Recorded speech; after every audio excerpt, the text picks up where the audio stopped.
Magandang araw po mga ka-recap.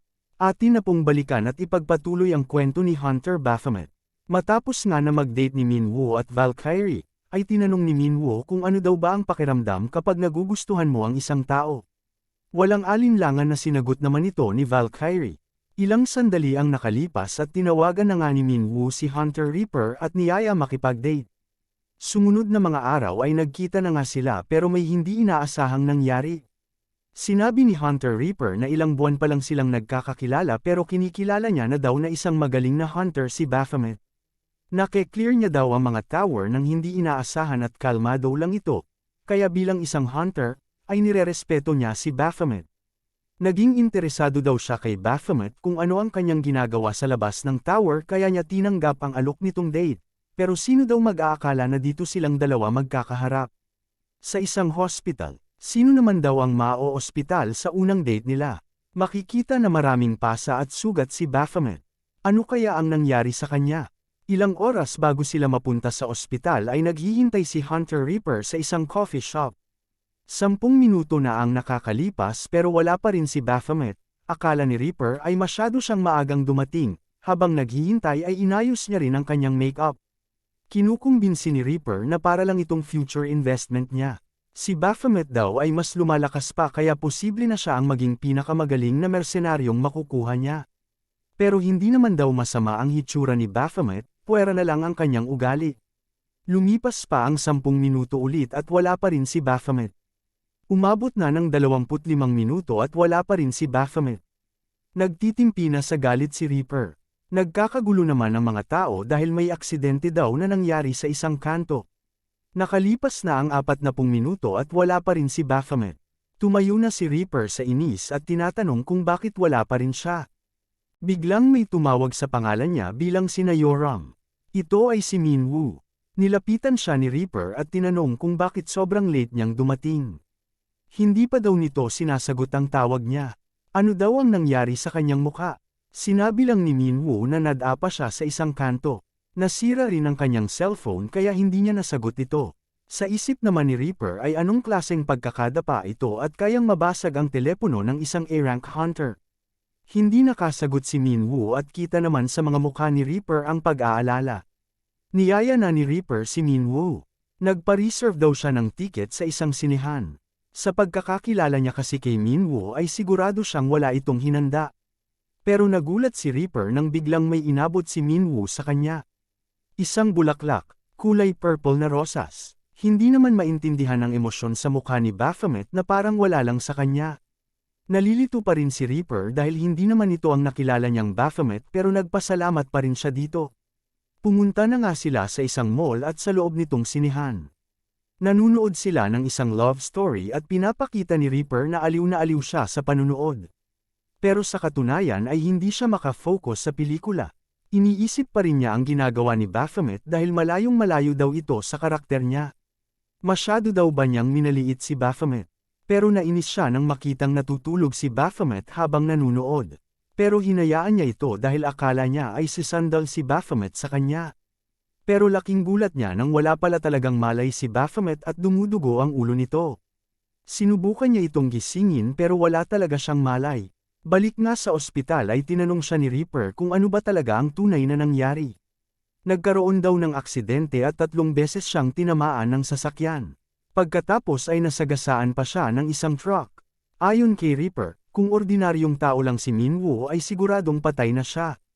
Biglang sinubukan ni Minwoo na bumangon at sinabing mabuti na ang pakiramdam niya kaya manood na sila ng pelikula. Sinabi naman ni Reaper na kanina pa tapos ang palabas. Paano daw kung magpahinga na lang siya muna at umuwi? Ipagpatuloy na lang nila ang kanilang date sa susunod. Ayon naman kay Minwoo, alam niyang ito daw ang sasabihin ni Reaper kaya hindi niya ipinaalam ang tungkol sa aksidente. At may isang bagay daw sana siyang titingnan. Ano naman daw ito, tanong ni Reaper. Bigla namang may pumasok na lalaking galit na galit at tinawag si Reaper sa pangalan niyang Yoram. Tiningnan lang nila itong dalawa na parang wala lang. Siya pala ang tiyuhin ni Reaper. Pinagpapawisan ito at parang magagalit na hindi niya maintindihan. Bigla siyang sumigaw at tinanong kung ang lalaking ito ang kanyang boyfriend. Nasa hospital pala sila kung saan ay konektado din sa pagmamay-ari ng pamilya ni Reaper. Ayon sa kanyang tiyuhin, nagulat siya nang tinawagan siya ng direktor ng hospital. Sinabi niya na nandito daw si Yoram sa hospital kaya kinabahan siya at dali-daling pumunta dito. Nagsagawa ng background check ang tiyuhin ni Reaper kay Minwoo. Nakilala nila itong bilang Hunter Baphomet at isang A-rank. Mabuti naman daw kung ganoon dahil kung gusto daw ni Minwoo na e-date ang kanyang pamangkin ay dapat magaling siya. Pero huwag daw sabihin ni Yoram na hindi sa umuwi kahapon dahil kasama niya si Minwoo. Sinabi ni Reaper na nasa hideout siya kahapon at bakit daw nagsagawa sila ng background check kay Minwoo. Bigla naman inutusan ng tiyuhin ang kanyang secret area na dalhin sa labas si Reaper. Gumawa lang ng dahilan ng sekretarya para makumbinsing lumabas si Reaper. Lumabas na nga sila at naiwan si Minwoo at ang tiyuhin ni Reaper. Ngayon lumabas na daw sila ay didiretsuhin na niya si Minwoo. Inabot niya ang isang sobre kay Minwoo. Kunin daw niya ang perang ito at layuan na si Yoram. Nadismaya naman si Minwoo. Ito daw ang nakikita niya sa mga palabas sa telebisyon. Mukhang mayroong hindi pagkakaintindihan sa sitwasyon ngayon. Biglang nagsalita ang tiyuhin ni Reaper at sinabi na kung ordinaryong tao lang si Minwoo ay wala siyang problema. Hahayaan niyang e-date siya ni Reaper. Pero ayaw niya sa isang hunter. Ma-e-empluwensyahan daw niya si Yoram. Si Yoram ang magmamana ng kanilang kumpanya. Hindi daw maaari na magpatuloy siya sa paggawa ng mga mapapanganib na misyon sa tower bilang isang hunter. Kung nabubuhay lang daw ang kanyang kapatid na ina ni Yoram, ay hindi siya magiging hunter. Bago pa daw na malagay sa panganib si Yoram, kailangan niya itong kumbinsihin na itigil ang pagiging hunter. Ngumiti lang si Minwoo at sinabi na depende ito kay Reaper kung gusto niyang magpatuloy bilang isang hunter o hindi. Hindi daw ba parang lumalagpas na siya sa kanyang linya para pigilan si Reaper sa gusto niya? At isa pa, kaya naman daw niyang kitain ng perang yan sa pamamagitan ng pag-clear ng tower. Sana daw ay mas pinag-isipan niya muna bago daw siya alokin ito. Sinayang niya lang daw ang oras niya, ngayon daw ay makikipag-date pa siya kay Reaper. Biglang pabulong na sinabi ng tiyuhin na pagsisisihan daw ito ni Minwoo. Narinig ito ni Baphomet, pinaulit ito sa kanya ni Baphomet. Pero sinabi lang ng tiyuhin na alam niyang aabot sila sa ganito, paano kung ibahin niya ang kanyang alok? May koneksyon sila sa isang restaurant. Ang head chef daw doon ay kilala at napakagaling sa pagluluto na kinikilala sa buong mundo. Pero masyado daw itong pihikan at nagluluto lang ng para sa 20 tao. Para daw sa chef na ito, nagbabago ang lasa ng pagkain kung magluluto siya ng higit pa sa 20. At lahat na nakatikim ng kanyang pagkain ay sinasabi na makalangit ang lasa ng mga ito. Mahirap matikman ang pagkain ng chef na ito kahit marami ka pang pera. Pero posible daw itong matikman ni Minwoo gamit ang kanyang mga koneksyon. Makakakain siya ng makalangit na mga pagkain kung titigilan niya si Yoram. Hindi nagdalawang isip si Minwoo at pumayag ito. Ano naman daw ang ibig sabihin nito? Tanong ni Reaper. Mukhang inimbestigahan niya si Minwoo at sinubukang akitin gamit ang mga pagkain. At ano naman daw ang pera sa loob ng sobrang ito? Parang katulad sa mga walang kwentang drama. Iginiit ni Reaper na wala silang relasyon ni Minwoo. Magkasama lang sila sa isang grupo noon at kinuha niya itong mersenaryo. Pero sinabi ng tiyuhin na dito nang sisimula ang relasyon ng babae at lalaki. At isa pa, sinabi naman nila na nagde-date sila. Sinabi naman ni Reaper na sinusuri niya lang kung pwede niya nga bang e-date si Minwoo o hindi. At napagtanto niya na hindi niya kaya itong e-date. Hindi niya nga raw ma-imagine ang sarili niyang hinahalikan si Minwoo. Biglang napangiti na lang si Minwoo. Dahil kung magde-date daw sila, importante sa kanya ang intimate na bagay. Tumawa lang ng malakas si Minwoo. Hindi niyang mapigilan ang tumawa kaya nalito si Reaper at ang kanyang tiyuhin. Tinanong siya ni Reaper kung ano ang nakakatawa. Sinabi ni Minwoo na hinalikan siya ni Reaper. Ano daw ang pinagsasabi niya? Tanong ni Reaper. Hindi daw ba niya naaalala?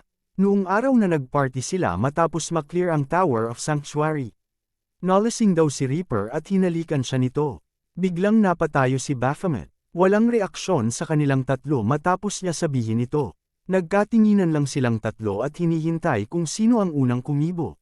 Pero biglang napasigaw si Reaper. Ano daw ang pinagsasabi ni Minwoo? Ginawa daw ba talaga niya ito? Hindi naman daw siya nakainom ng marami noon. Sinabi ni Minwoo na ang mga salarin talaga ang parating nagsasabi na hindi nila naaalala ang kanilang ginawa. May pinagdaanan daw siya dahil sa halik na yon pero hindi man lang maalala ni Reaper. Kakasuhan niya daw si Reaper ng harassment. Biglang umalis si Minwoo at sinubukan pa siyang pigilan ni Reaper pero hindi na siya nagpaawat. Sinundan siya ni Reaper hanggang sa baba at pinigilan. Ano daw ang kailangan niya, tanong ni Minwoo. Nahihiya si Reaper pero sinabi niya kung ipagpatuloy nila ang panunood ng pelikula ngayon. Tumanggi si Minwoo. Niyaya niya itong kumain pero tumanggi pa rin si Minwoo.